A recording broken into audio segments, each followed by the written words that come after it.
A heartful soul story, the last letter. It was a brisk autumn evening when Emma found herself sitting alone on the worn-out porch of the old cottage. The wind whistled through the empty trees, their leaves long fallen, leaving behind a quiet melancholy that clung to the air. Her fingers traced the edges of a weathered envelope in her lap.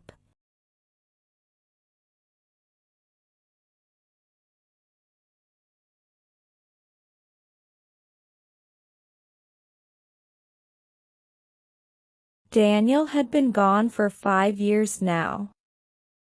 5 years since that fateful day when he never came home. The war had claimed him, like it had claimed so many others. But before he left, he promised her he would come back. They had whispered dreams of the future beneath moonlit skies, of children running through the fields, of quiet moments growing old together. But all that remained of Daniel was the letter in her hand. It had arrived 3 months after the telegram. The one that had shattered her world with its cold, formal words, "We regret to inform you." Emma unfolded the letter, as she had done countless times before.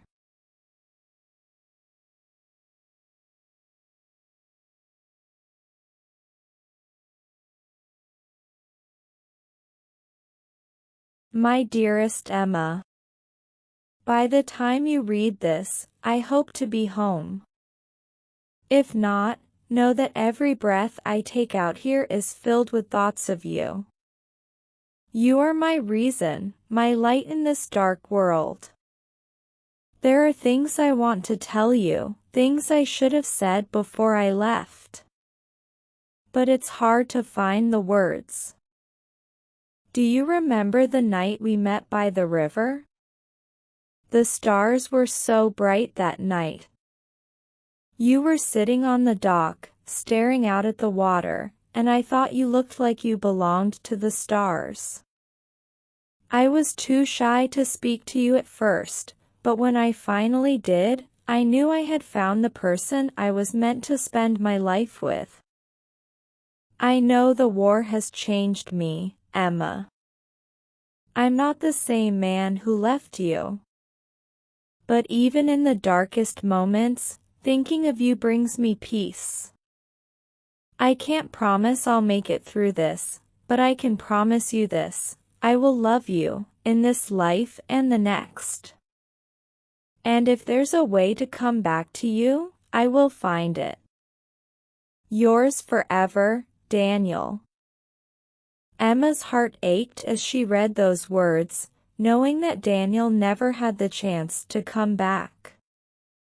She looked out at the horizon, where the last traces of daylight were fading into dusk. A single tear slid down her cheek, a tear she had held back for years, as she whispered into the wind, "I'm still waiting, Daniel." The world had moved on around her. Friends had urged her to start anew, to find someone else, to let go of the past. But Emma knew her heart belonged to one man, and no one could replace him. She had tried to move on, but every time she looked into the eyes of another, she saw Daniel's reflection, as if he were still by her side. As the sun dipped below the horizon, a sudden gust of wind picked up, swirling the fallen leaves around her. And for the briefest moment, Emma felt a warmth wrap around her, like the embrace of a lover long lost. The wind carried with it a faint whisper, so soft she could barely hear it, but it was unmistakable. "I'm here." Her breath caught in her throat as she clutched the letter to her chest. It was impossible, yet she felt it deep in her soul. Daniel had kept his promise. In some way, in some form, he had come back to her. That night, As she lay in bed, the ache in her heart.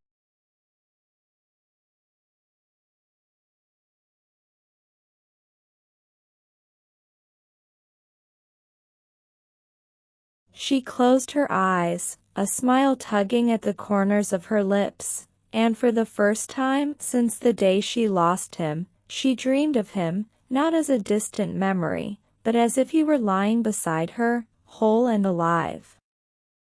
And somewhere, in the quiet between this world and the next, Daniel watched over her, his heart full, knowing that even in death, love had found a way to keep them connected. The last letter may have been written years ago, but their story was far from over.